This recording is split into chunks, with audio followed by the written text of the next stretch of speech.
talk into this. We're going to call this meeting to order.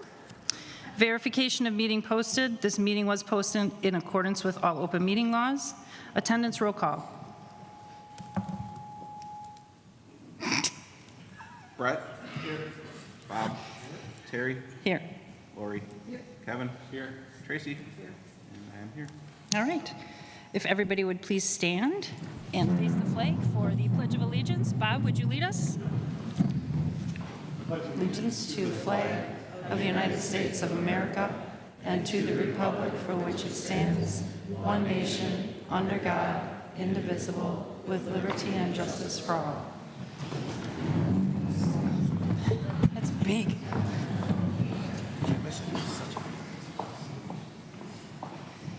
All right, moving on. A motion to approve the agenda. Second. Any discussion? All in favor say aye. Aye. Opposed? Motion passes. And then we are going to move on to recognitions. All right. We are going to begin this evening with our recognition of our incredible MHS dance team. So if you guys wouldn't mind, please coming forward. Coaches and athletes, please come forward.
Seriously a sport of passion and dedication.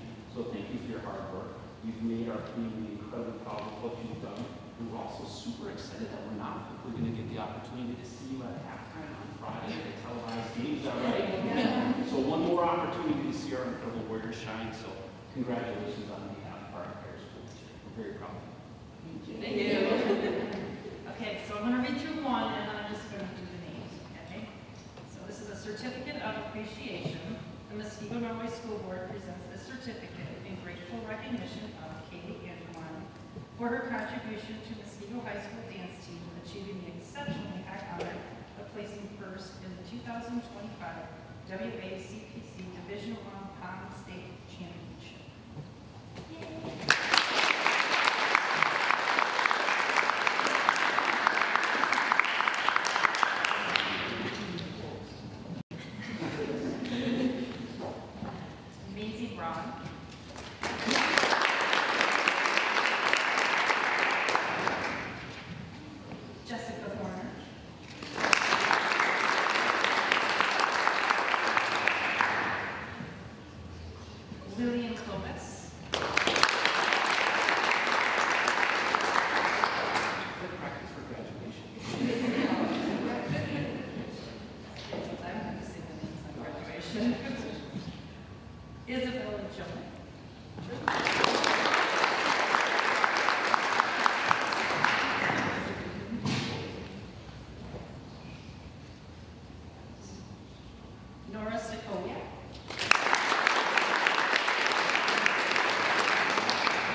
President.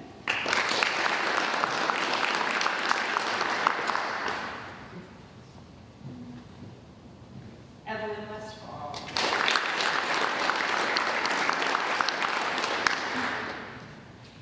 Olivia Hurd.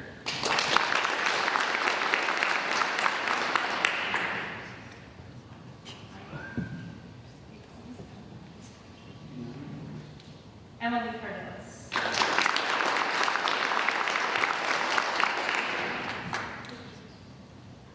Caitlin Lewinsky.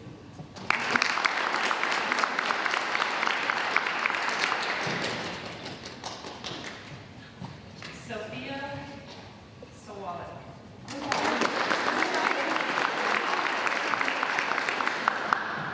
Lily Speed.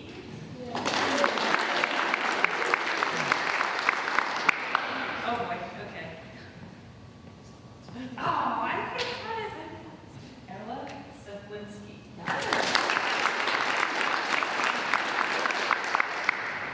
Emily.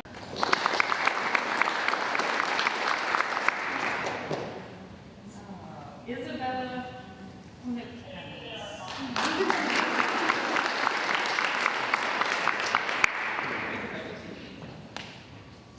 Reese Piguski.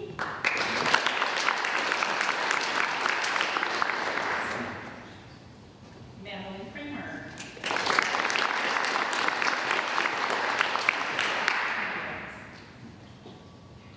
Quinn Pavlinsky.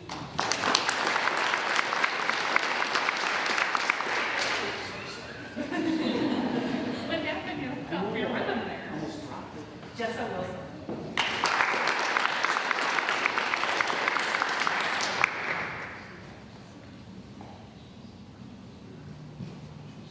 Okay. Coaches. Rachel Troyer.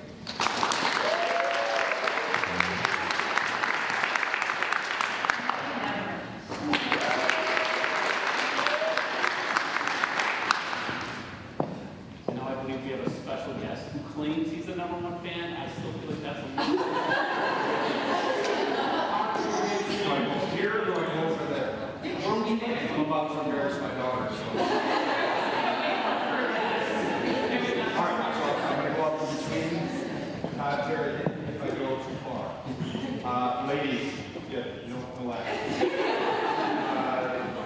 As you go through life, you pick up many titles throughout your entire life. Things like superintendent, business owner, school board president, officer, nurse, COO. But what I want to share with you tonight is about two of the things that are most important to me. Number one, dance tag. It's a thing, look it up. And then number two, coach. And I want to talk a little bit about that. In a decade of watching dance, I have seen you guys grow and handle unbelievable things. See, you can't be crying.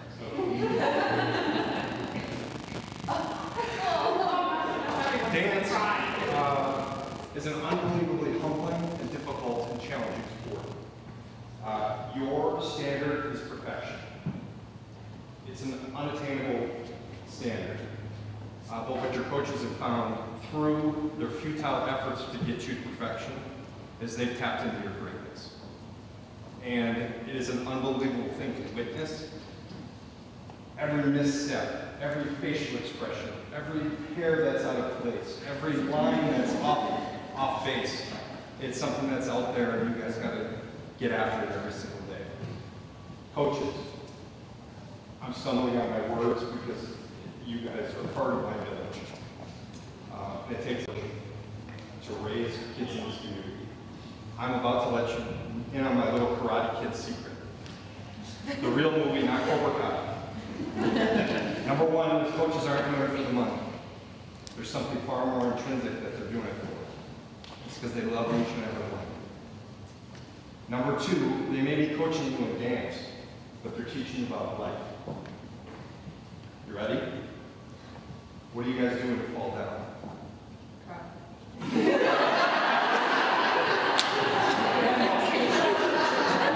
do you do with the little voice inside your head when you're not feeling the best?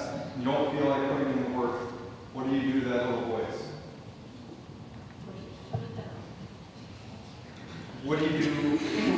guys are judged on your air rating. Okay, one night only. Ultimately, at the end of the day, you guys got to get up. You got to. What do you do when you don't agree with a coach's or a boss's critical assessment of your performance? Like that happens. How do you handle working with a team where maybe there's a little bit of. Ultimately, the reason why I came up here today and I'm having difficulties with my words is I wanted to present Rachel and Emily with the challenge point. And that is in the highest traditions of law enforcement and the military, of extraordinary achievement for being part of a team. So, you have to look up what a challenge point means and what that means when we're in Florida, but at the same time, I want to present you with a challenge point. Thank you so much.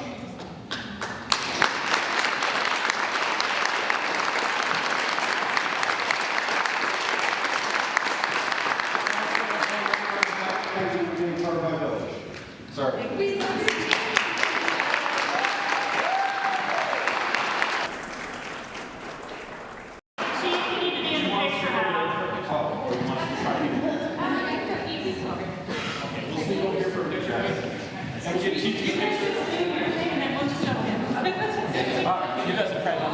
By the way, Carter got a point to be one of my symptoms.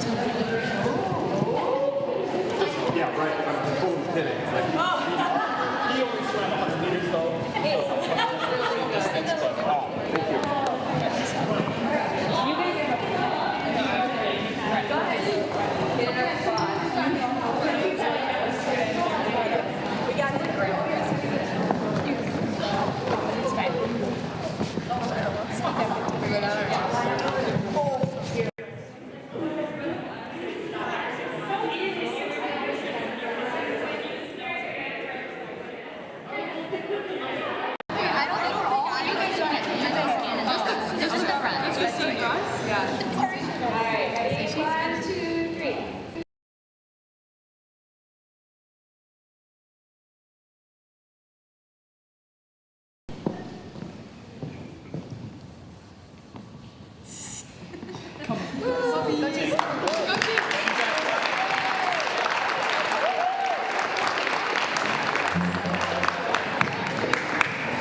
There's not just one, there's two state champions. I mean, my goodness, the number of communities who are excited when they get one. We have the privilege of recognizing two. And what really makes this one special is the back-to-back state championship.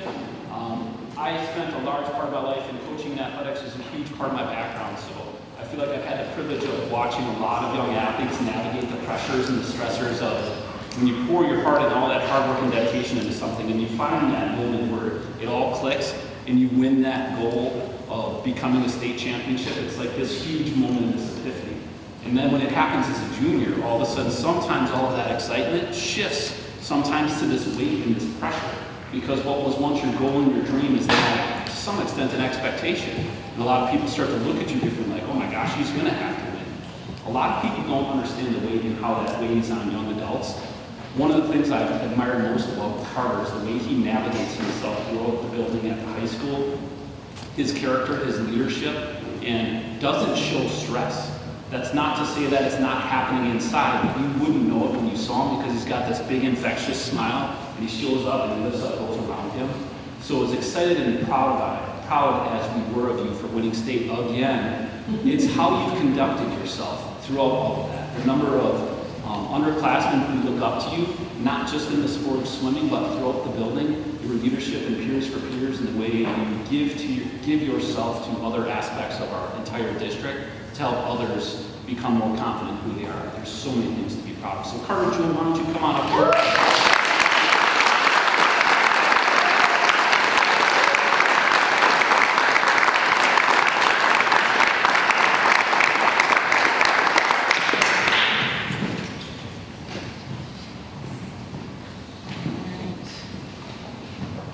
Certificate of Appreciation The Muskego Norway School Board presents this certificate of grateful recognition to Carter Jewell for his contribution to the Muskego High School swim team, achieving the exceptionally high honor of becoming the state champion in the 500 freestyle, as well as earning second place in the 200-yard freestyle at the 2025 WIA Division I Swim State Championship.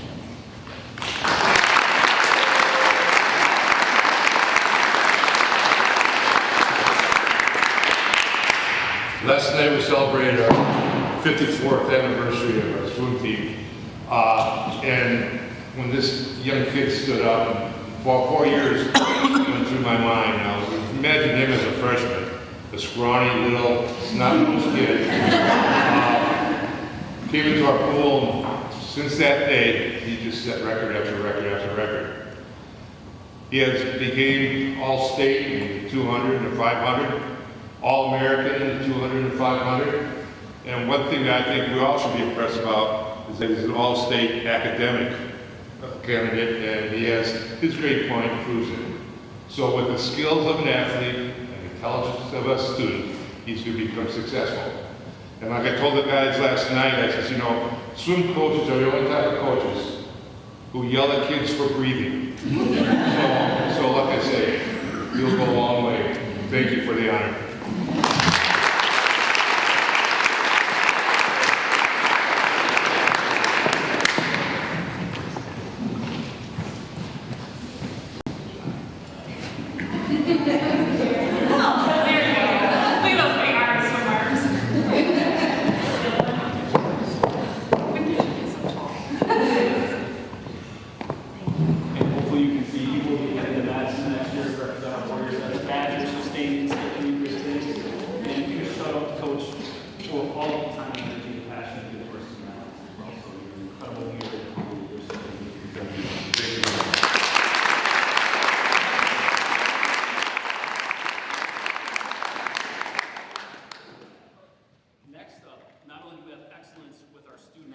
We have excellence with our educational opportunities.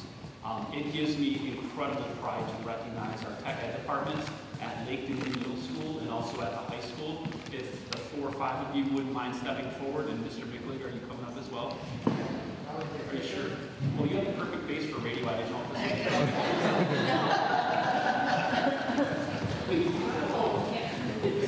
know I'm sorry. Again, a lot of folks know math, English, science. It gets a lot of hype and a lot of energy. People know what happens in there. A lot of folks don't know how much curriculum has changed. In what was once tech ed, you'd show up and you'd build a birdhouse. It was really fun and exciting. When you get the chance to walk into Laketon and you walk into Todd's classroom, you see students doing so many incredible things. He uses this wonderful thing called choice. What would you like to do? There was a video that was part of the celebration to recognize the work he's doing, where it talked about how a group of students came in and he kept on pestering about wanting to dig a hole. And I never thought about this, like, I guess it would be kind of fun to dig a hole, especially if you've never done a big hole. And he took this creative idea and turned it into something where, how can you do an active service with that? So if students really genuinely want to dig a hole, let's find a pathway for it, but let's make it meaningful. Let's plant a tree in front of our building and make it something that they will remember well beyond just digging that hole. And that is just a small fraction of the things that he's done to help that program become really a cornerstone of our middle school. Super proud of Todd. Thank you so much for the work that you're doing.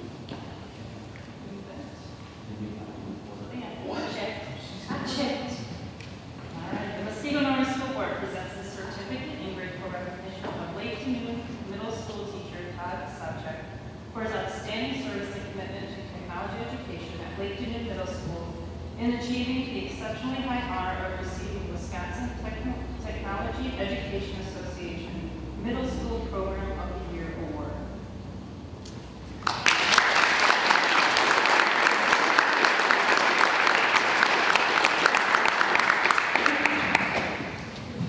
We have Mr. Glauber, Super B, Mr. Brick, Joe, the man, Mr. Brick, and then the myth, the legend. The man who does it all, whether it's project legal way, whether it's engineering, anything under the sun. A lot of folks don't realize how expansive the high school curriculum has gotten. We've added 12 new courses this last year with the new facility. So again, huge shout out to our community. What you have done has absolutely changed the pathways for generations and generations to come. But a building is just that. It's four walls, it's a building, it can be beautiful. Without the incredible hearts and minds in those classrooms leading the way, being courageous enough to say, hey, this machine you got, I don't even know what it's called, I don't know how to use it, but pretty soon we're going to have 35 kids in this classroom trying to use that and we need to do it safely. The time and energy that you guys have poured into developing creative new learning opportunities for kids, trying to be on the front side of industry standards, really has gone above and beyond. This award, I don't think, can really any better for individuals in the entire state, not just this year, but for years and years. So huge shout out to all of you guys and the rest of the crew for all that you do. Everyone.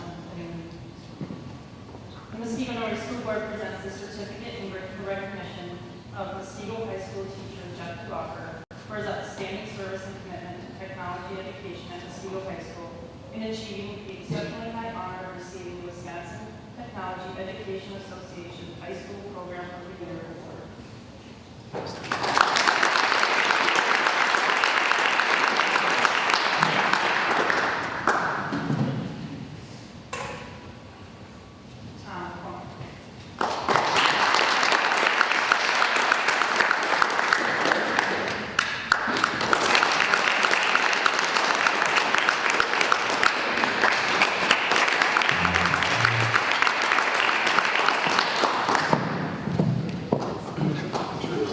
And Mr. Bickley, who was kind of lurking in there that I threw some shade at, this obviously would not have been possible without his leadership as well.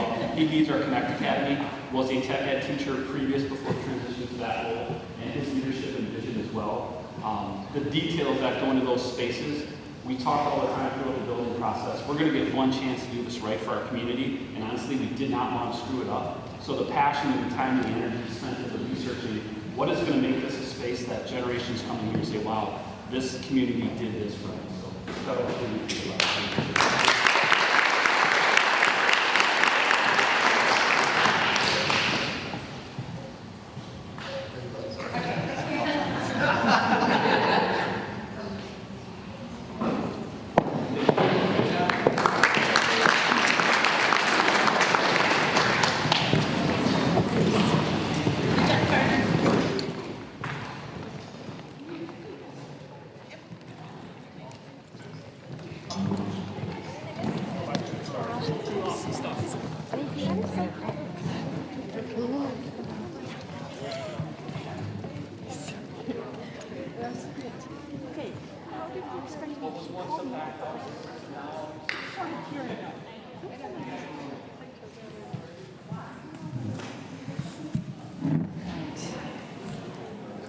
Okay. And we're on to number 3, public comment. Still nobody signed up for public comment, but this would be the time reserved for anyone who did sign up. Moving on to number 4, consent agenda. Motion to approve consent agenda. Second. Any discussion, or does anyone want any of those items removed for individual consideration? All right, all in favor say aye. Aye. Opposed? Motion passes. And then we're on to student representation. Okay, so the girls' basketball team has made program history, becoming the first sectional champion, and has secured a spot at the state tournament in Green Bay this weekend.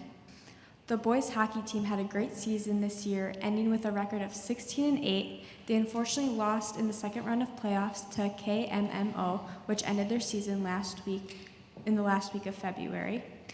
Boys swim also wrapped up their season a few weeks ago with their awesome state meet. Carter Jewell is the back-to-back 500-meter state champion and will set a personal record in the 200. The boys also had a huge week before that at sectionals and won as a team. The musical Mamma Mia was an amazing performance put on by the students who dedicated a lot of time and effort to put into the musical. It was a huge success with 3 of the 4 shows selling out. Boys and girls track started today. Lots of new and returning athletes are ecstatic to compete in the upcoming indoor track season.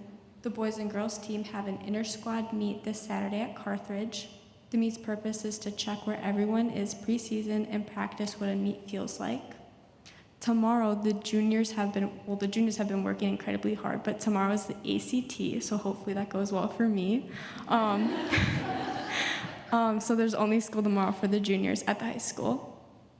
The student council blood drive went amazing and was a tremendous success. So big shout out to everyone that took the time to donate.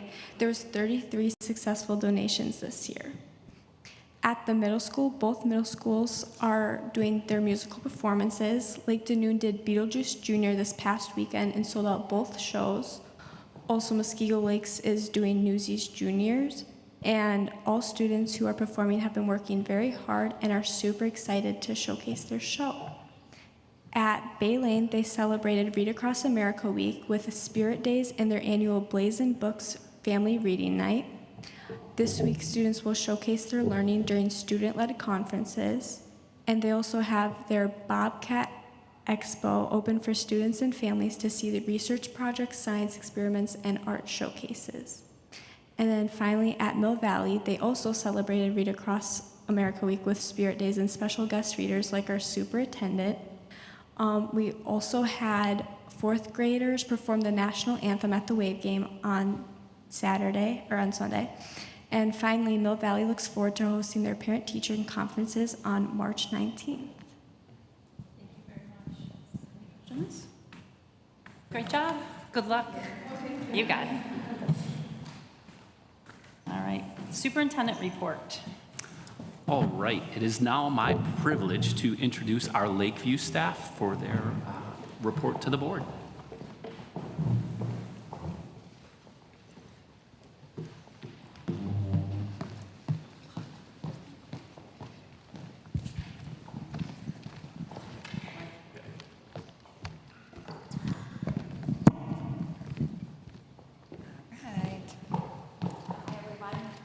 Laura Shanahan here, proud building principal here at Lakeview, and presenting with me tonight is Courtney Peterson, teaching and learning coach for math. So we're going to give you an update of what's happened since the year we met a year ago. All right. So our agenda for tonight is we are going to be encompassing our 2023-24 achievement data. We're going to give you some highlights, and then we're also going to share with you some reflection and growth spots that we have. We also are going to touch upon our professional learning communities. We're going to go over our 3 annual stakeholder survey data, and then touch upon our culture and climate here at Lakeview. All right, so our state report card. So starting from that 30,000-foot view perspective, here's our state report card from a 7-year span. As a staff, we really strive to ensure that we are providing that top-notch instruction through our ongoing collaboration, vertical alignment, curriculum fidelity implementation, and constant reflection. So although the cut scores did shift this year, we feel like we have the right formula in place to achieve really high results. I'm a little shorter. All right, this graph depicts the number of students for 3rd and 4th graders who were proficient and advanced on forward exam for reading. We can attribute the 9-point increase to our exceptional teachers, strong collaboration through professional learning communities, and a comprehensive understanding of the Wisconsin state standard. As we continue to grow all of our readers, these are our current strengths. We're becoming familiar with MyView literacy materials, the lesson framework, and digital resources. We're developing consistent instructional routines with high expectations and models so students have clarity. Building student stamina with instructional routines and the shift from a workshop model. Planning strategies to foster active engagement. Creating data trackers around the state standards to determine next steps such as reteaching and extensions. Utilizing cover sheets for unit assessments to share feedback and progress with families. Looking at multiple pieces of data and analyzing progress checkups, work samples, exit slips, observations, and unit assessments to create targeted small groups to grow all students. Participating in ongoing professional development opportunities through Brunch and Learns, district PD days, and Learning Burst, and having a strong partnership between coaches and teachers. As we are always reflecting, refining, and finding ways to improve, these are our current next steps. Finding creative ways to schedule collaboration with teachers and interventionists and align student goals and instructional practices, and learning to use NextPath and SuccessMaker to efficiently use data to improve teaching and learning. This graph depicts the number of students for 3rd and 4th graders who were proficient and advanced on the forward exam for math. We are proud of these results for many reasons, specifically noting that the 23-24 school year was our first full year of our new Bridges math curriculum. While we are proud of our math scores, we understand that every year, every class, down to every student, brings a new lens to teaching, and consistency over time allows us to be reflective in our practices. Specific to mathematics, we are continuing the exploration of Bridges resources for targeted instruction based on student data. We're aligning instruction between classrooms and interventionists. We're creating data trackers around formative and summative Bridges assessments. We're utilizing unit screeners and interim assessments to create purposeful groupings and partnerships for student collaboration. And again, we're continuing a strong partnership between teachers and coaches. Areas that we continue to grow in are improving targeted Tier 1 instruction for students within the instructional block and learning how to use NextPath as a data warehouse. All right, there's also 4 categories that contribute to our overall score. So the achievement score is a comparison of Lakeview's academic performance, same for ELA and math, and this shows that Lakeview performed better than 95.2% of the students in the area of schools of Wisconsin for ELA and math. Our growth score shows how students at Lakeview grew in math and reading compared to other students in Wisconsin. Our target group outcome score is the representation of students who performed the lowest on the forward exam last year. And so this group ranges from below the basic to proficient, and we monitor these students on a regular basis. And then the last one is on track to graduation. This adds a layer to our score regarding attendance, so we partner with our social worker and our PBIS committee, and we really try to monitor the students that come up on our radar. All right, so all together, we have a lot to celebrate here at Lakeview. So our school continuously significantly exceeds expectations with that report card score of 91.6. We were tied in math achievement for #1 in the state, and then by US News, we were ranked #6 in the state. So putting it all together. Now kind of honing in on more like the day-to-day, week-to-week perspective of it, we really want to focus in our professional learning community. So we devote 2 mornings a week, 1 to literacy and 1 to mathematics, where our teachers really collaborate around these subject areas. So our framework consists of teachers, learning strategists, and coaches working together based on what the data is showing us. And so as a united team, making sure we're implementing the curriculum to fidelity and making sure there's alignment and pacing that's appropriate from classroom to classroom. So the 4 correlated questions that we really hone in on for our PLCs are, what do we want students to learn? How will we know if they learned it? What will we do if they didn't learn it? And then what will we do if they already know it? So our goal is to meet every student where they are at and grow them from there. Shifting gears to our PBS lens at Lakeview. So this graph depicts our 6-year trend for majors and minors behavior referrals here at Lakeview. And it's no surprise that our data has significantly declined as we have installed strategic proactive measures to support the needs of all of our students. School-wide expectations have been consistent, predictable, and students just know how we operate here at Lakeview. All right, so our PBS model has been steady and strategic actions have been put into place.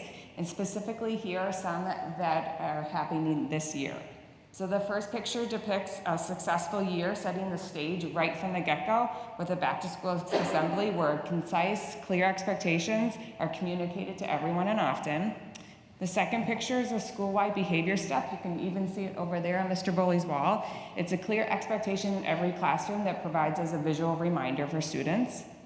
The third picture is a whole school community building event.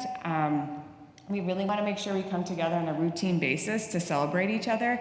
And that picture specifically was an event where the Muskego High School boys volleyball team came to visit, and students throughout the entire month had to earn or be motivated to earn some sort of team success, and then they got to see the team perform, and it was a very energetic experience. The fourth picture is a bus contract where we secure assigned seats for all students who ride the bus. We have parents and students review and sign behavior expectations. And then we also connect frequently with the bus drivers, have Lakeview loot that we distribute, and also a golden bus at the end of the month that we provide for the Golden Awards. The fifth picture is a guest teacher report card. So really promoting that student accountability and integrity when their classroom teacher is not present for that day. The sixth one is we celebrate students' successes and milestones through scholarly awards, Lakeview Leader Awards, and daily shout-outs and the announcements. The seventh one is Golden Awards, where we come together and students get to earn Golden Awards, demonstrating school-wide expectations throughout the various parts of the building.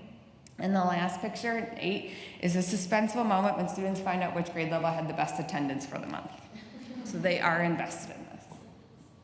All right, so drilling down to our PBS Tier 2, we personalize how we structure our PBS framework so that it's tailored to the individuals who we're servicing. We hold monthly meetings, and based on the data, based on the data that is shown and students that come on our radar, we really brainstorm ways in which we can go a layer further and support them, such as mentorship programs, lunch bunches, small group instruction, attendance incentives. We utilize our CST process to really make sure we're providing the best instruction that we can for the students and what they're showing us that they need. We recognize that not one student's identical, and we really want to make sure that it's specific to the student.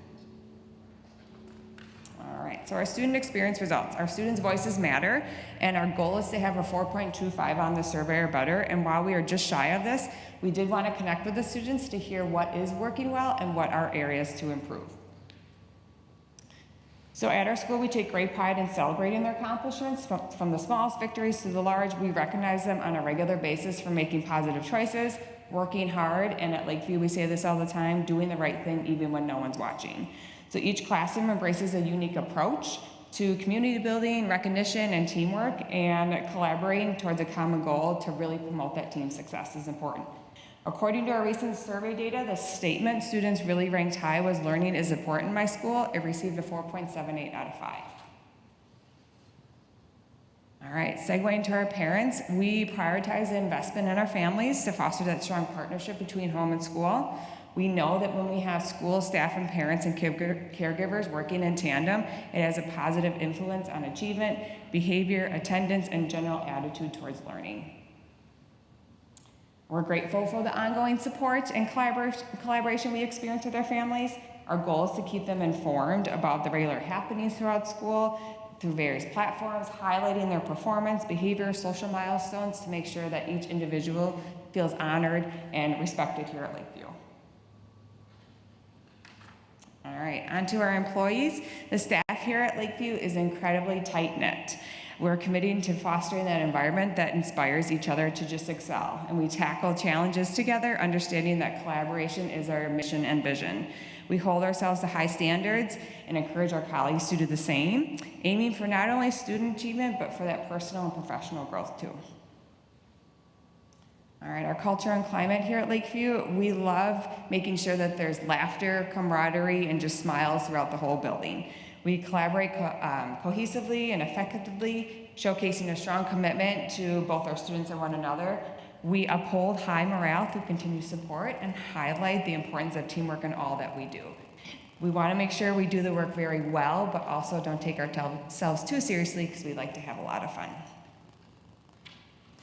All right, so over the course of the school year, we participated in an all-school book study, which you guys have a copy right in front of you.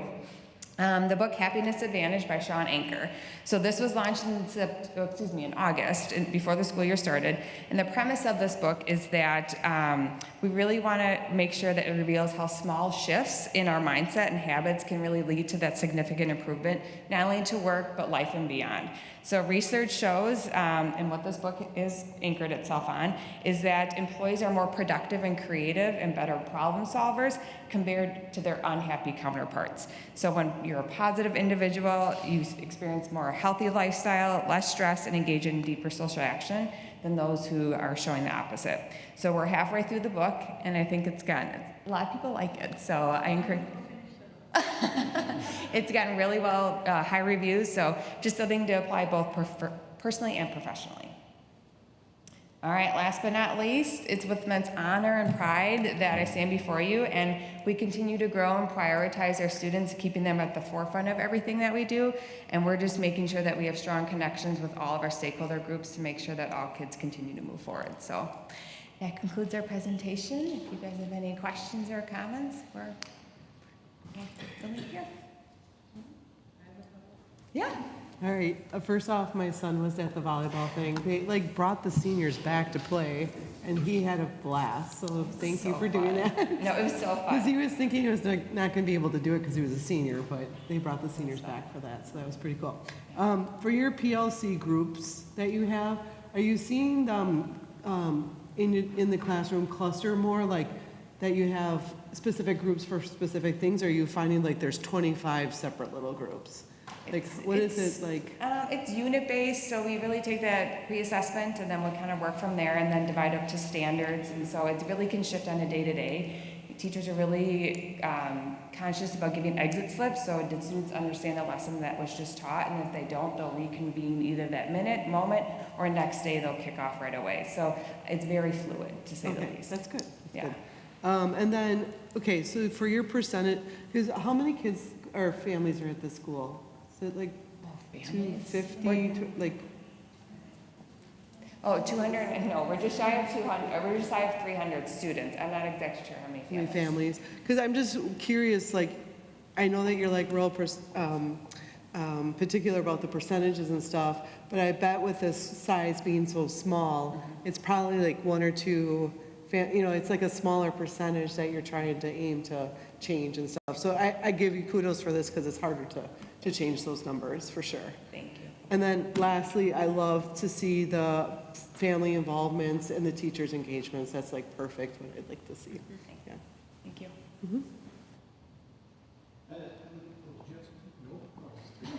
Oh, I thought I saw a raised hand there. Go ahead. I'm just going to make a couple of comments on a couple of slides and ask a question of you. So I'm looking at slides 3, 4, and 6. The year before COVID to the year after COVID, you jumped 14 points. In the state report card, reading, same thing, you jumped 14 points. And math, you jumped, what was it, about 22 points. And I'm still hearing that a lot of school districts are suffering from COVID loss yet. The not having the opportunity to really learn during that year, and they're still struggling. So my question is, jumping that much, what'd you guys do wrong? No, that's very, very proud achievement, especially when we had that COVID year, and I know that's indicative of the entire district. But you really made a huge jump, and you maintained that. So that's a very strong indication you've got some great things happening, and everything's going well. And I appreciate hearing that you're not stopping. We always have work to do. The kids in cohorts provide just a new challenge, for lack of better words. Also, we just have to continuously revise and revisit what we're doing to make sure we're fitting the needs that we're serving. But truly at the heart of everything we do, it's the teachers. Like, they're amazing. Also Laura's first year. Yep. So, Well, we expected a lot out of Laura, but to do that during that year, We're good. that's just amazing. but the teachers here are phenomenal. Thank you. That's all I had. You guys really are a little school with a big heart, and like when you talk to parents, they always just beam, and the kids too are always just so happy. And again, I just want to, there's a lot of things you're doing well, but I want to particularly thank your staff for their work with the ELA and having to utilize a program that didn't have the proper vetting like we would normally do in a program and sticking with it, because I know that that's not easy, and they're doing a great job. So please extend that gratitude to them for their perseverance and being willing to do it. Thank you. I will definitely pass that on. One thing I know, kind of piggybacking a little bit off of what Brett was saying, especially coming out of COVID, your behavior data still continues to decline, which is pretty impressive. And your numbers this year are looking like they're going to fall off considerably even from last year. So not to jinx it or anything, sorry, but it's good to see. It's good to see, especially because I think a lot of schools and even some districts even saw a jump coming back, and seeing it continue to decline. You're in 5th year now, so almost the entire school is, like 5th full year, 6th year right in there. So the entire school's turned over. And I think everything that you put in place is probably built up to where you're seeing across board, not just in behavior, but everything else. And it's pretty awesome to see. So thank you, you and the staff. So. No, they're amazing. I think the behavior piece really kind of falls back on making sure that teachers own that power and own that students. And so I don't want to say for sending the student to the office to deal with discipline, like the power lies within the classroom and they know that the relationship's there. And even though if a student has a mishap one day, their trust is still there, you're still not going to give up on me kind of thing is still at the heart of what we do. Of course, we're all going to support, and it takes a village, as Chief Westfall said, but we're all here, we all know our kids, and we're going to wrap our arms around them and love them for who they are. Thank you. Yeah, thank you. Thank you very much for you and your staff for hosting us today. It was wonderful. New math, new reading. Your staff was pushed to the brink, I'm sure, over the last few years, and so many good things happening here and so many dedicated staff members. We're here to support you as well. Are there things that we can do further to support you? You guys never give up, and we want to give you whatever you need to help make your job easier, more fun. I think doing Whatever what you're works. doing and the strong partnership, strong communication, the team effort is amazing. I think just even hearing some of those feedbacks on how you guys recognize that, this was a different year. I think staff love to hear that as well. But other than that, I think just let's keep doing what we're doing because it's working. So thank you for your partnership.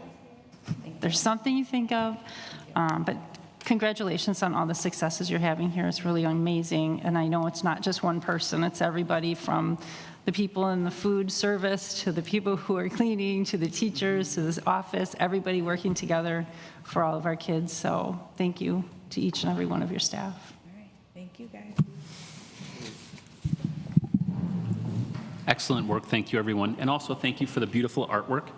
Forgot to mention that early on. These are really incredible. So thank you, Ms. Tylinda. Really appreciate that. So now we will transition to our outstanding SRO crew. I'm a little disappointed to see that our furry friend is not back there as far as I can tell. He is? Oh, okay. Oh, Officer Crystalides or Tito? Tito.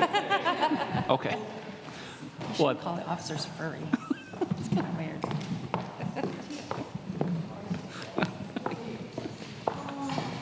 Okay, he's here. Tito! All right.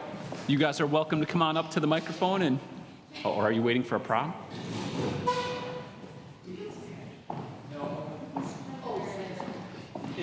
Is that Tito's spot up on the table? Yeah.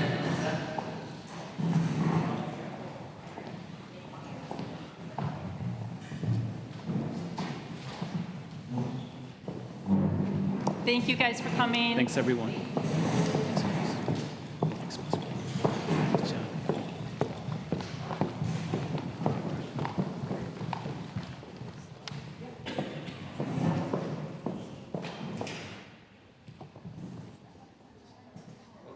The safety and SRO report to the board.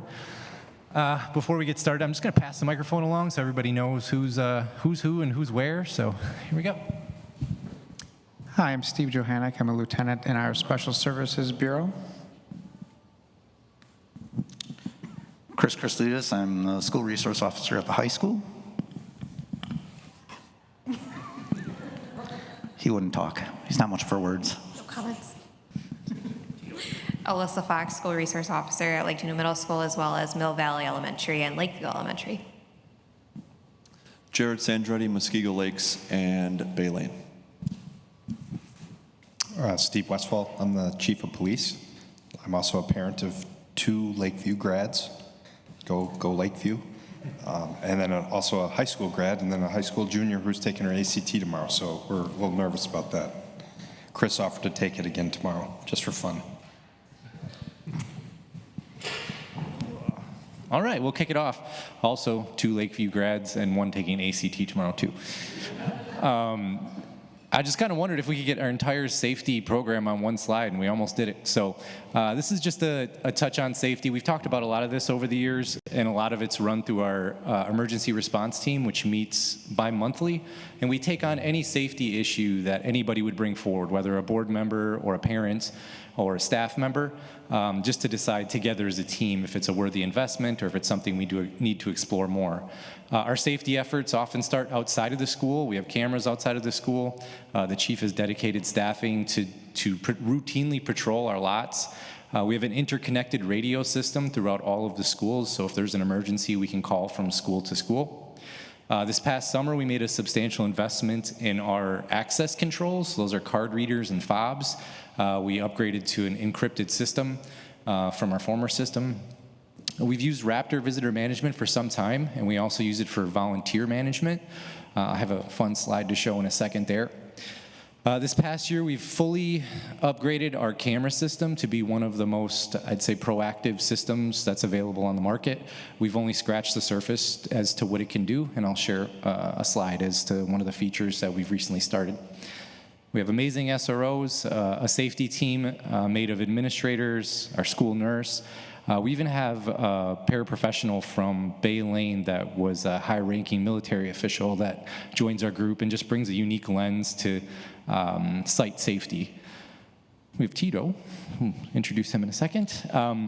We utilize Speak Up, Speak Out. This is a really important program to our school system and really to the state. I was recently at a state safety convention, and I asked by a show of hands how many districts are utilizing that program, and I was stunned that only a handful were raising their hand. And so what that is, that's an anonymous reporting tool that our staff, our students, our parents can use to report any type of crime, self-harm, threats, and it's immediately turned over to the police and can be investigated. So we see a handful of those a year that we're able to proactively work through. And really, our One Warrior philosophy, when there's a safety concern, it's amazing how many parents or students come forward with concerns that just really help promote that culture of safety. If we have the culture of safety, that it will be far more better than any type of infrastructure we can put in when we expect a safe workplace and place for our kids. This is a slide from Raptor. It's kind of interesting. Since the beginning of this school year, we've had 4,100 visitors sign in. And when somebody does sign into our facility, they do have to be scanned against the National Sex Offender Database. It's just one extra thing to make sure the people in our schools are there for good reason. We've had 84 contractors sign in, which might not be a good sign because things are probably broken. We've had 407 volunteers in our system, and so all of our volunteers get background checks through the Raptor system and vetted by administrators. And through this Raptor system, we're now able to complete drills and do reunification. So when we, just from our phones right now, we could do like a lockdown, or we could do a fire drill, or any variety of drills. So the schools are able to initiate those. Anyone can from their phone. And if we had to evacuate, I actually have a roster of all of us here that I could say, yes, Terry's present and Julie's present, and everybody's safe. Yeah.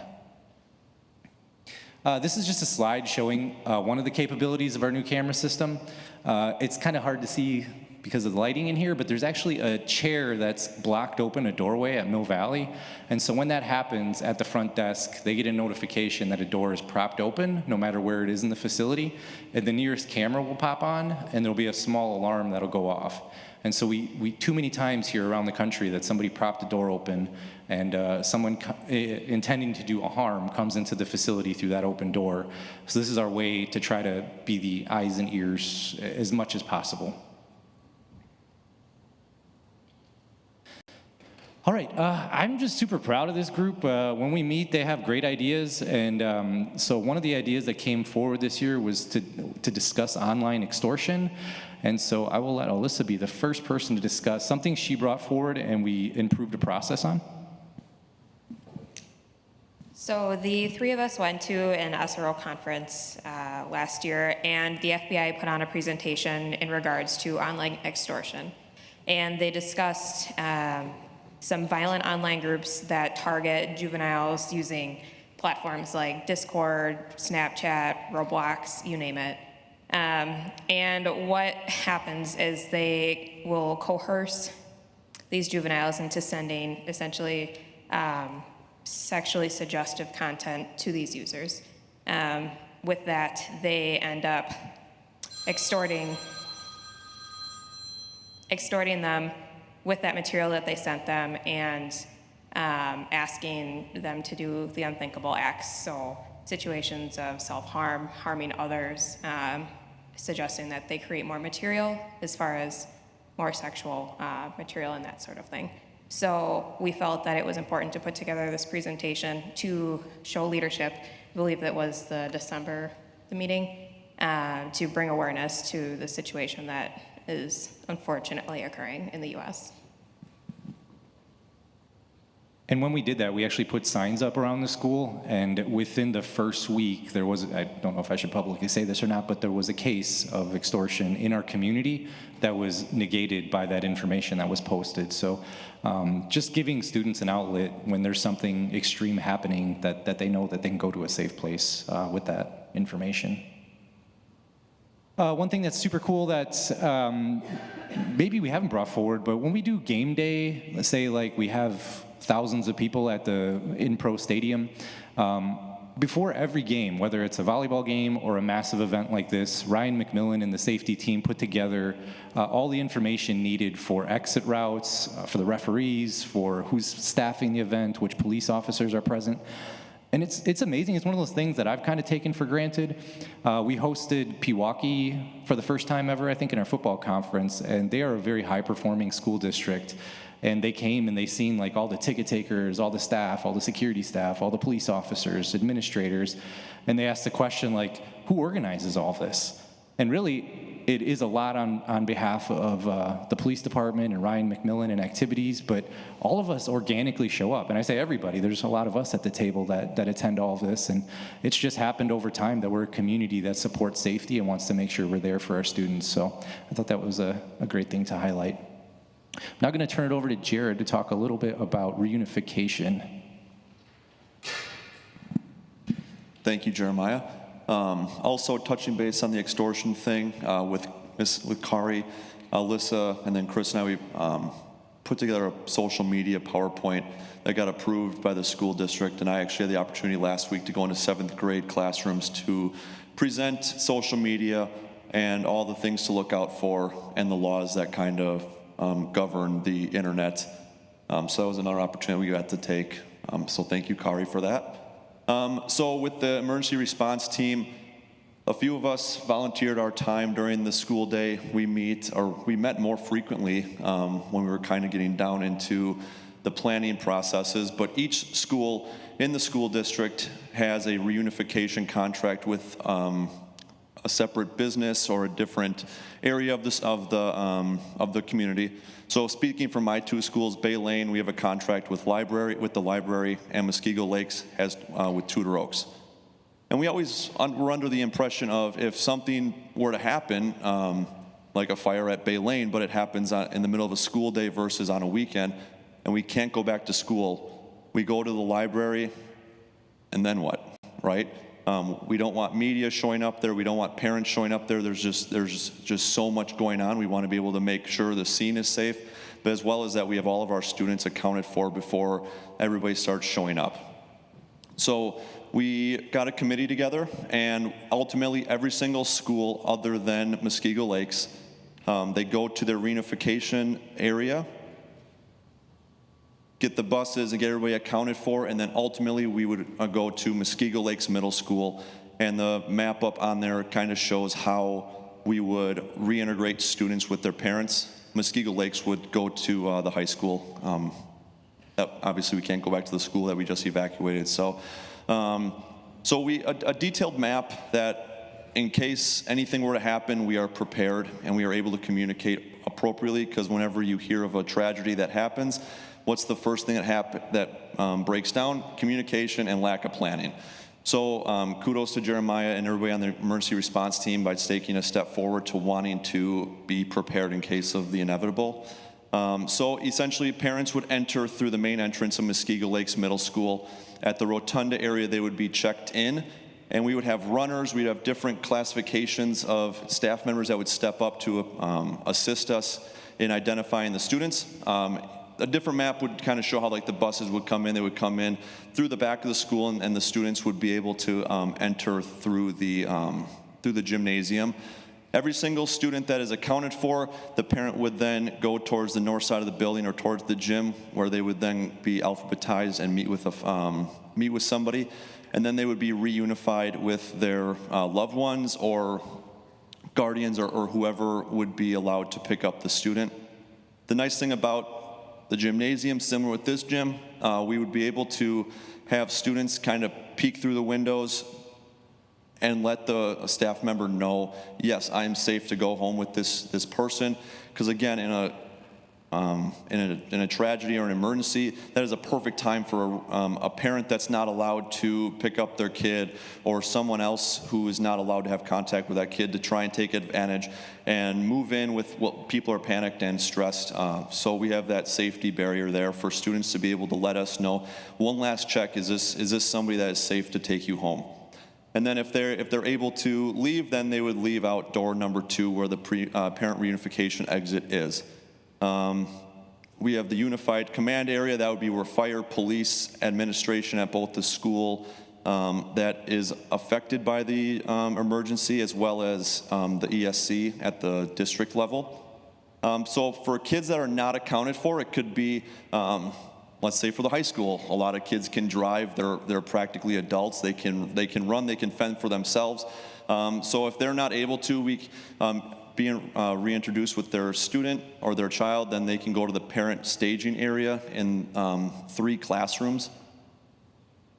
Obviously, if their kid is missing and something potentially bad happened to them, we can transition them to the parent crisis counseling area, which would be in the administrative offices of the school. And there, the student services team would be waiting.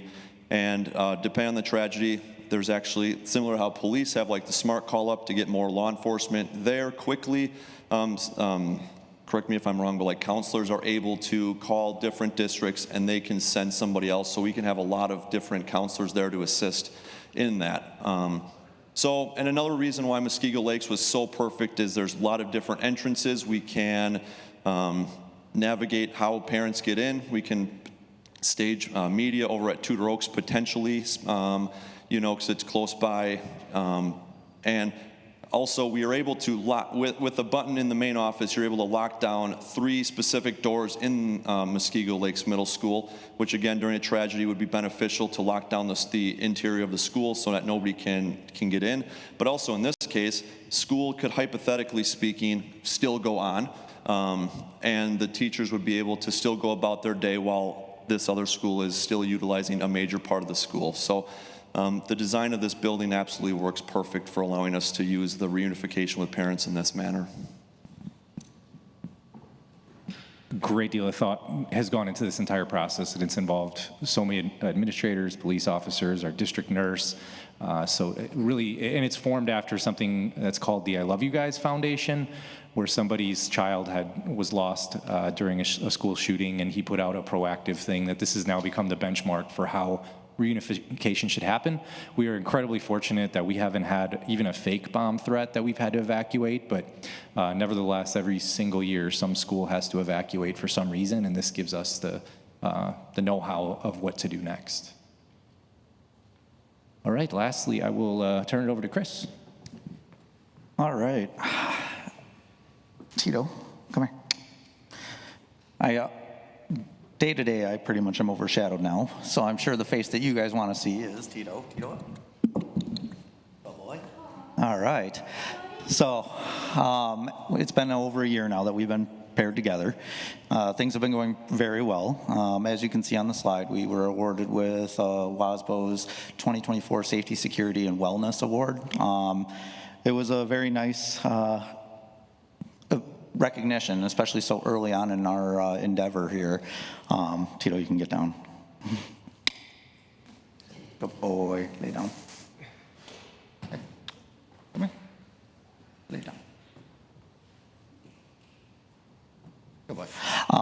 It was very nice to have that recognition so early on, and like I said, see the work that we're putting forward and being recognized. We've been in and out of the building, seeing kids, interacting with kids, and that's in all the buildings, but obviously my primary focus is at the high school. Since the first day that he showed up there, he's been making an impact. He continues to make that impact. He's got very strong relationships with all the kids. I think mine and Todd's quote is that we don't really have an official mascot at the high school, but Tito has taken that role, and that shows every day with the kids. He's now trained in drug detection, so in addition to just being that therapy piece to the students and that emotional support, he is out there making sure that the building is free from drugs. I've deployed him for our school sniffs now. He's taken over that from the patrol dog aspect of things. I've deployed him out there when we have an area that is suspected to maybe contain something, and he's proven his worth at that so far. He's very eager to learn and do that stuff, so it's been great. You may have seen he's getting a lot of press lately, so he is, and the reason for that is we are special here with having him, and it's starting to get recognized. So I think that we're going to start to have an influence on other districts in the area. So it's another one of those things that we're spotlighting in the area for that because he is special, especially statewide. He's the only one of his kind, and very few in the entire country that does what he does. I'm sure I'm missing so much for what Tito has done over the year with me. Things are going to continue to evolve and progress, and we'll see. I'm excited to see where we're at this time next year when I get to talk about him again.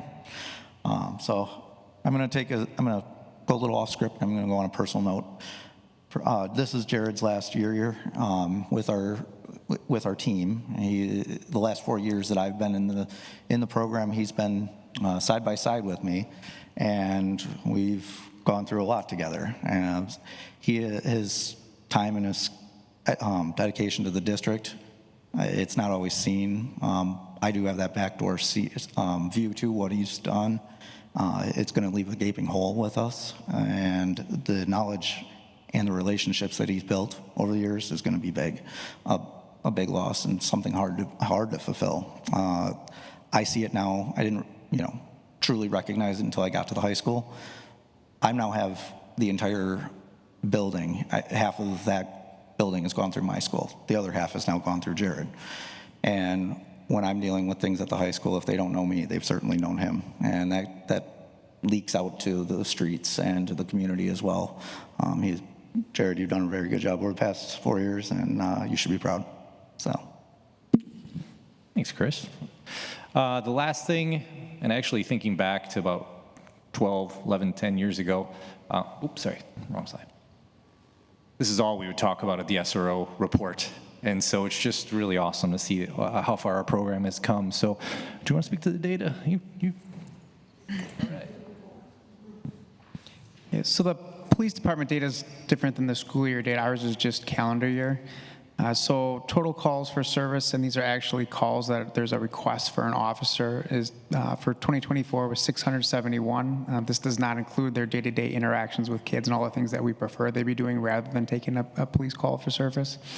They have 91 incident reports that they authored in 2024, as well as 111 citations that were issued. And I want to, just point out that these things find the SROs generally. They're not looking to issue citations.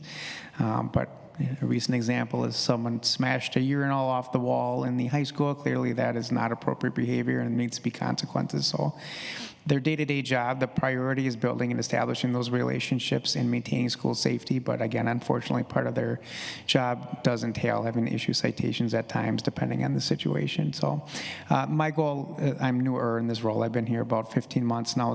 On a yearly basis, I'll have some additional data points for the group, and then I'll be able to compare it to previous years so we can kind of see where we're at moving forward and as far as that goes. Lastly, I don't know, Chief, do you want to say anything regarding the program? Again, I'm going to echo the same thing. Officer Sandretti's done an outstanding job. He is one of the most positive officers we have in our department. He brings it every single day. He has a smile on his face. He finds those connections with those students. It's been awesome. Thank you so much. He's not being removed or resigned or anything like that. It's just a natural progression. And it is a philosophy, and it is, quite frankly, it's a risk. But the risk for us is the fact that Jared is going to be able to take that experience back to the road and patrol, or perhaps even as a detective, or hopefully maybe even a supervisor someday. He's going to be able to take that experience and that knowledge and be able to apply it, because he'll be a superstar still at Dandelion Days and the football games this fall. We have 3 applicants currently to fill his position at the end of this year, and we think that that's also a good transition time. Once we select that person, Jared's going to be able to right seat, left seat with that individual. Again, the purpose of the SRO data that Lieutenant Johannick mentioned, they're busy. You're going to hear me say some things we're probably looking at based on what we're doing with Officer Christolidis in the Tito program. It's the first of its kind. We're writing the book as we go along. There's a need of an increase to stay one of the safest cities, and I believe our partnership here with the school district is unbelievable, and I want to continue to foster that as we continue to go forward. I've said before how much this district means to me. My daughter is in this school district. My son is a graduate of this district. I am all in. So again, thank you. Questions, comments, cries of outrage? Bob? So I just wanted to take the opportunity to thank all of you for what you do.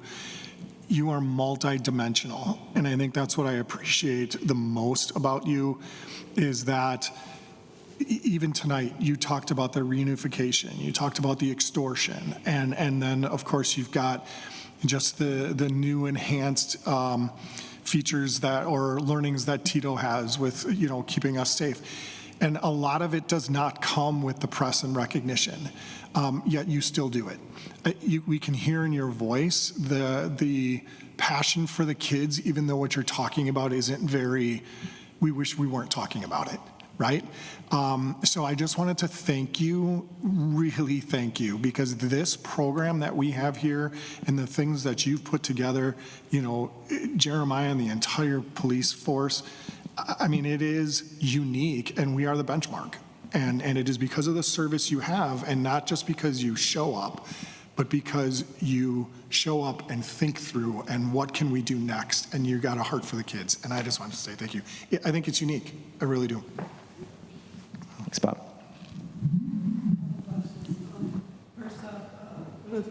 Sorry.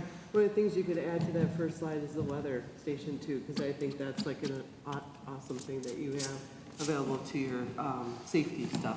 Second, for the video system that you have with the cameras and stuff, it's all being recorded and then saved to an iCloud or something so that you can access it at later time. Yeah, we have a lot of storage that we can go back and research events. Okay. And then about, I want to say like 3 or 4 years ago, the police department put out something about Snapchat and catfishing and stuff like that, which is the same thing as the extortion thing. We just use that same photograph and stuff at St. Leonard's. So it's not only like in our school district, but it's across the city, which is awesome. And Jared, thank you for all that you've done over the time, because I love seeing you at all the games and stuff. And lastly, I know at the parent meeting, I did suggest that maybe, if possible, somehow getting on Infinite Campus, the Speak Out, Speak Out, like link or something, because every parent has it. I just think it would be a great place for it to live. Okay. Yeah. I just want to do what Bob said. You guys do a fantastic job. We're very grateful. I'm very appreciative of the relationship we have with the police department and the city. And like Chief Westfall said, he's all in, and that makes a big difference for the department, knowing how your community is being served. So thank you for everything you guys do. I appreciate it. We appreciate it.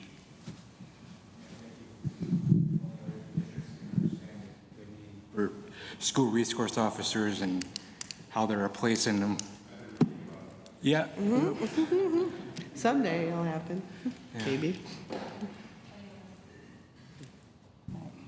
Well, I just want to officially thank you again. I would say we probably have the best police department in the state, And our relationship with you is unmatched anywhere. There's no other district that has what we have. There's no other district that has a police department that looks out for their school district as much as we do. You think forward, you look ahead, you come up with different ideas for us to help us keep our kids safe. You work together with us seamlessly. And there's other districts that don't have any of that. I can't even imagine that being the case.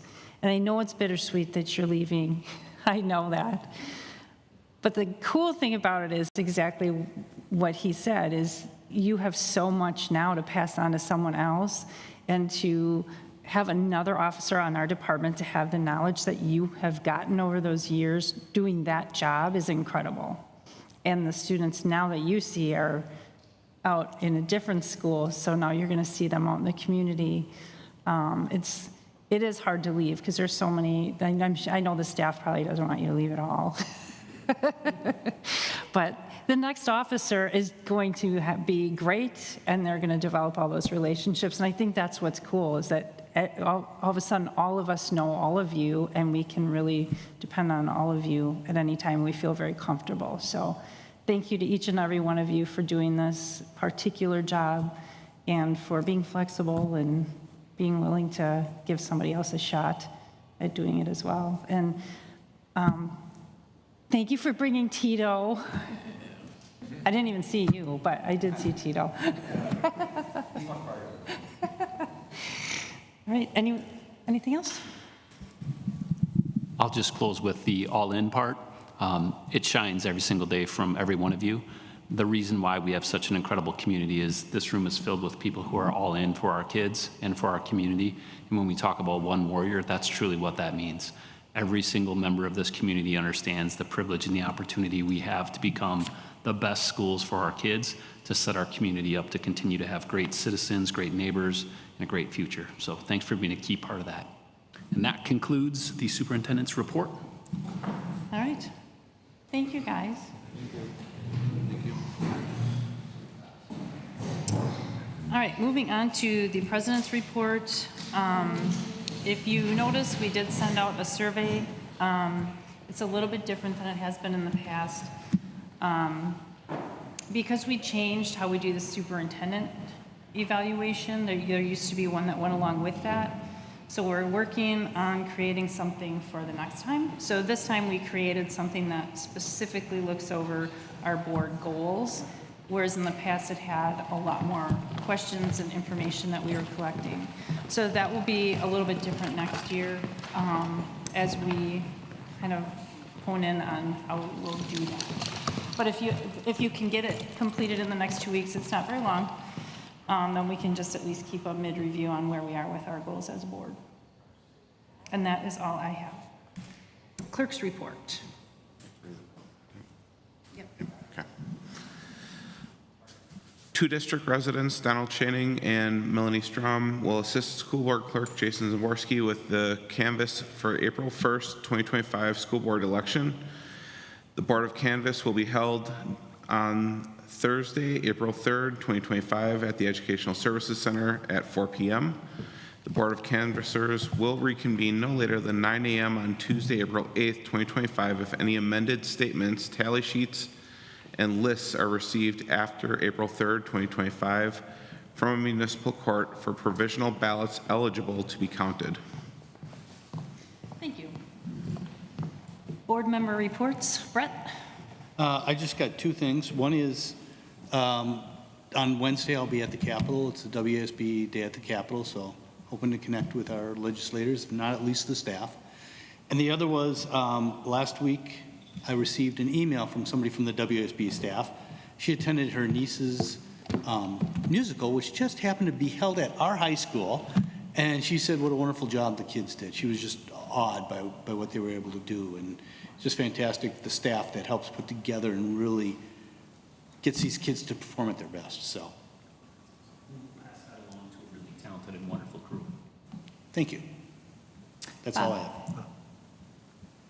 Jason? Lori? Evan? I just attached the CISA February upcoming events. Our next meeting is next week, Tuesday, so I'll get another event or update from them for that. Thank you. And committee reports. Educational Services Committee report. We will be bringing forth a motion in the resolution section, but otherwise, just per the bullet points that were posted. Thank you. Policy Committee report. We have several policies recommended for change this evening. You'll see them in the next section. Thank you. And Business Services Committee. We have one coming forward under resolution. And we also have, we had our last meeting with legislative updates, and our next meeting is going to deviate from the normal schedule. And that's already established. We'll post the agenda when we get closer. Thank you again for all your hard work on the committees. That's extra work for you. I appreciate it. Moving on to resolution action items. Policy 0115 committees. Motion to approve to move changes to PO 0155 committees as presented. Discussion. So I did have a concern once I looked at this policy, and I realized that some time ago I had added some ideas of what we would add to the bulk underneath Business Services Committee because we changed the name.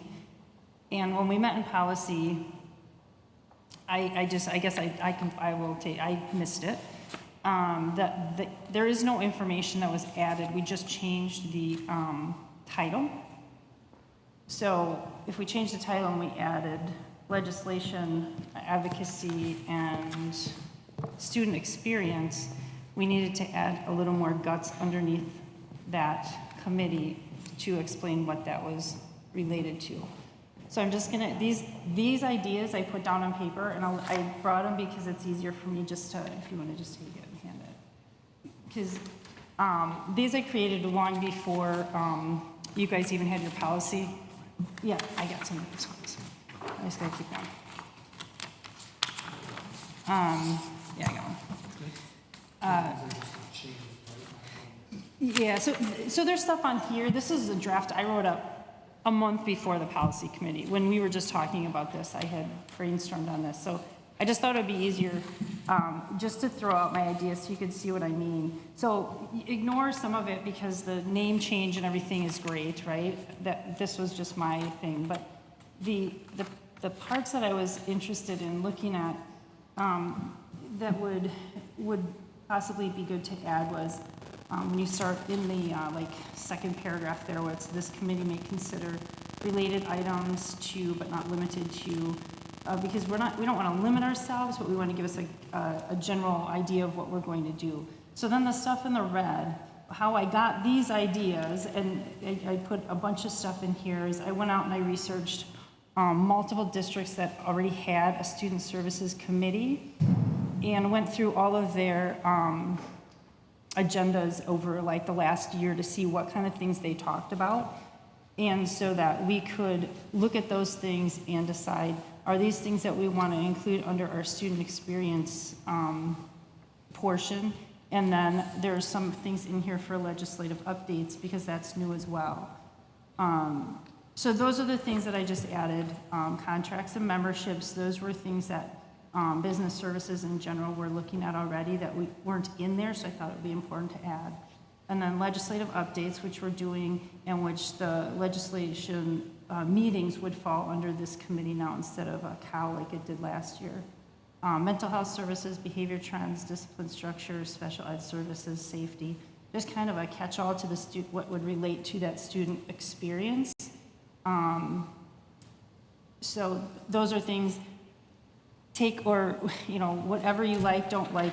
These are just ideas I threw out. And then just adding under the letter B there, student services, under that portion.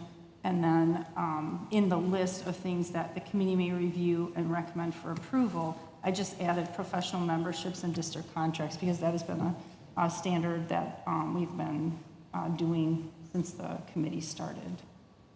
So I thought it would be important to list on there because it's good for the staff to know too that that's, if we're not around, that this will carry forward, that they know what pieces to use, so. I'm just bringing this up, if you have feedback, and then I can make a motion to amend however the group feels. We need to make a motion to amend before we discuss it. I don't think you have think to. so. Okay. I think you can do it either way. Okay. I looked at it earlier. I think it encompasses everything that we were trying to do when we talked about it 2 meetings ago or 3 meetings ago, and then missed it at the last meeting. So, I mean, it goes along with what the intent of the name change and the things that encompasses. So personally, I'm fine with it. There's just a couple grammatical errors, I shouldn't say areas, but things that could be cleaned up. We can just have Neola clean that up for us. I mean, it's not going to change the content, correct? So we don't really need to have a motion to change any grammatical things I see in there. Okay. No, because it would be basically the wording in here, and then we'll give it to, we'll have it all written up professionally by Neola, however. It looks pretty professional as it is. I copy and pasted and just Yeah. type stuff in there just to get some ideas down on paper, so. Anything else? I guess I'm confused what you're. Are you talking professional memberships for us, for the school district, for, like, who are you identifying for that? The district, so WASB, anything that we belong to, that we pay money to belong to, goes through the committee. Would that include CISA and stuff? No, we're an educational consortium at CISA. So That's professional development, right? Professional memberships? am I allowed to speak to that? Of course Yeah. you are. So it's not a, we do have a contract that has historically been brought forward to the board, but we just have it signed by board members now. I don't know if that, you would want that to come back to board meetings. That would be not a problem whatsoever. There is a membership fee with CISA. It's an educational consortium of the 45 school districts that are located in CISA 1, and professional learning is offered at a discounted cost because they just, the professional learning that is offered is, they pay for the presenter, and then if there's lunch or something offered, but they don't add additional costs. So, and then they also offer services, some of our alternative programming for our students who are not yet able to be in our hallways for a variety of different reasons, attend the CISA programs, because they're really designed to make sure that they can get the kids back to us as quickly as possible. So there is a contract that is utilized. And I don't think, I think the purpose of us bringing the contracts through business services wasn't necessarily only ones that came to the board for approval, because it was so that the board was aware, because a lot of times there's memberships out there that we're not completely aware of or that we might forget about, but then it gives this committee a job to make sure, like, oh, these are all the ones and these are all good. It just kind of keeps tabs so we know where money is going and what contracts we have. And I think once, and this is all new, so as we move forward, we can kind of mold things the way we need to as well. But it's nice to have a place for it to go so we just know. A really good example is like I've been working with Jeremiah, and he's given me a list of everything, even if it doesn't come before the board, just so we can at least do a cursory review of everything that's there. And it's not to decide whether or not we pass it through or not. There may be a question whether or not we bring it up to the board, but it's not designed to manage the contract flow or anything. It's just for awareness. So.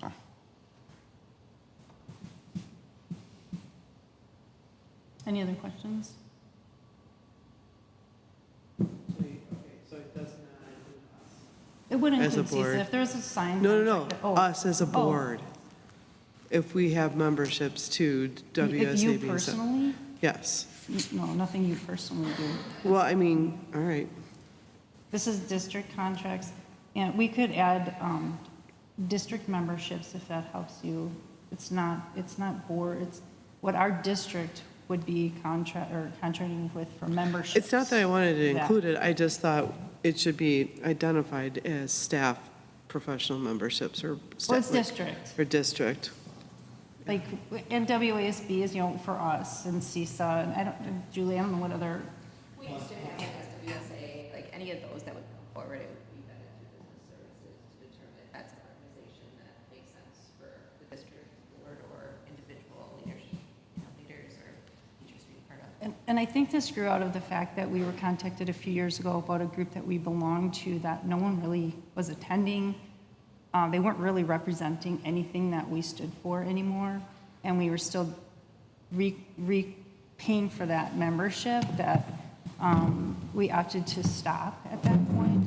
So it kind of just gives us overall, who are we paying money to for what, for memberships? And so when those come up, then it just go through the committee. If there's a different way we can say that, if somebody has a different idea, I don't care. These literally were just ideas I threw on paper. So. I think the wording makes sense. It's how we would put it in Hoover. Okay. District memberships and dues, so anything that kind of falls under that code would be. Okay. Well, let's do that then. District memberships. What did you say? District memberships and what? And dues.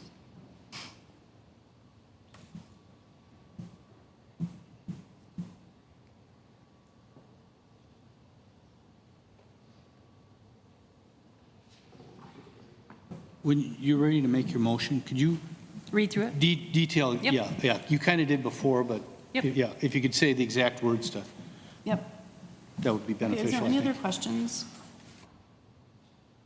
Okay, so then I would make a motion to amend this policy to read in the paragraph that starts with this committee, to add the words "but not limited to," so it would be the committee may consider items related to but not limited to buildings and grounds, personnel, finance, insurance, transportation, food services, and then add contracts. And then if we want to put district memberships in there and dues.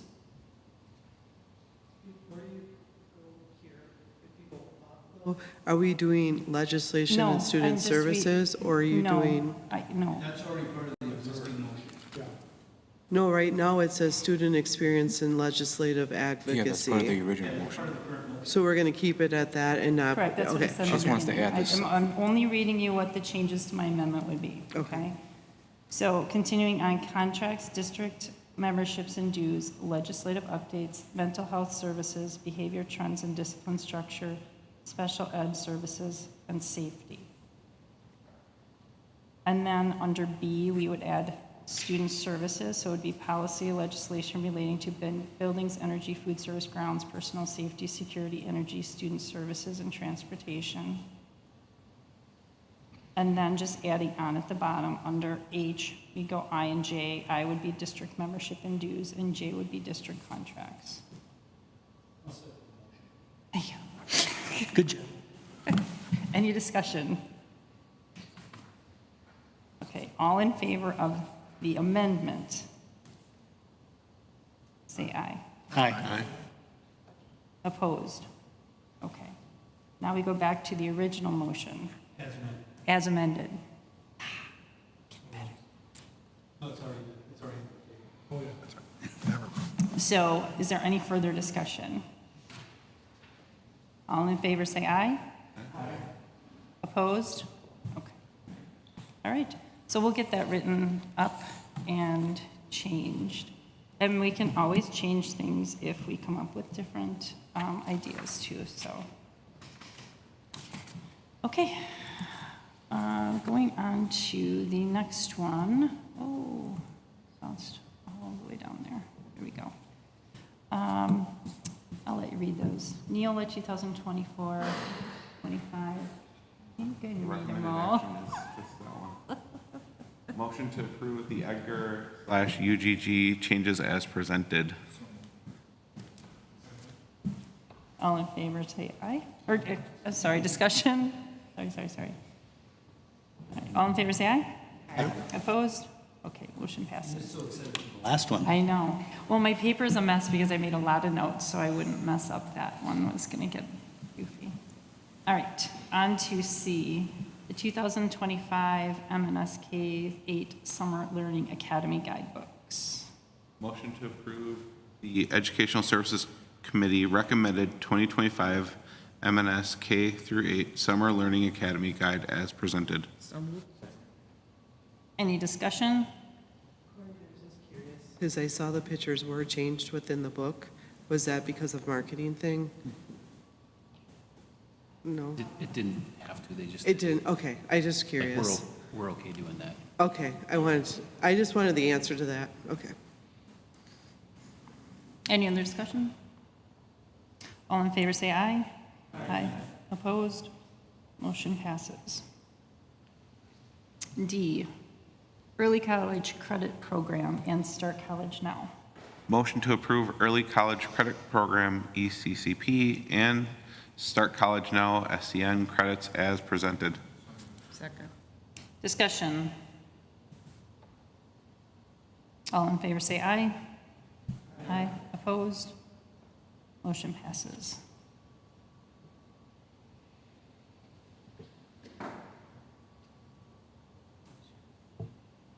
Solidaritas Contract and On-Site Clinic Review. Motion to approve the Solidaritas contract as presented. Any discussion? Did you have anything else to add, or you're good? Okay. Any questions? No? Okay. All in favor say aye. Opposed? Motion passes. Gifts, grants, and bequests.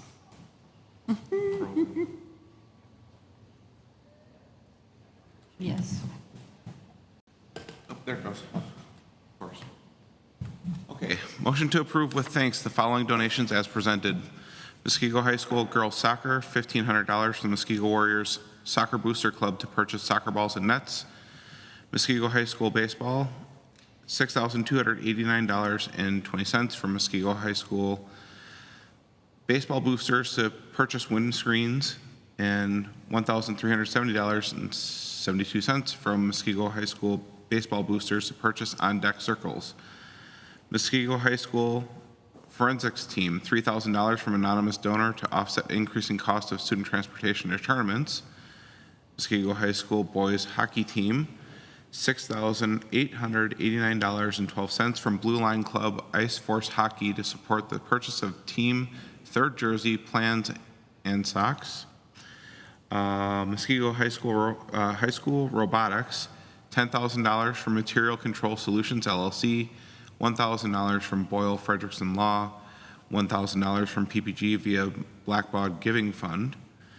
Muskego High School Band, $2,650 from Friends of Muskego High School Music to purchase ALC 24539 Black and Alpha Bass Clarinet, Low and C Nickel Keys ABS case. And Baylane Elementary, $500 from Charities Aid Foundation America. Any discussion? Thank you very much.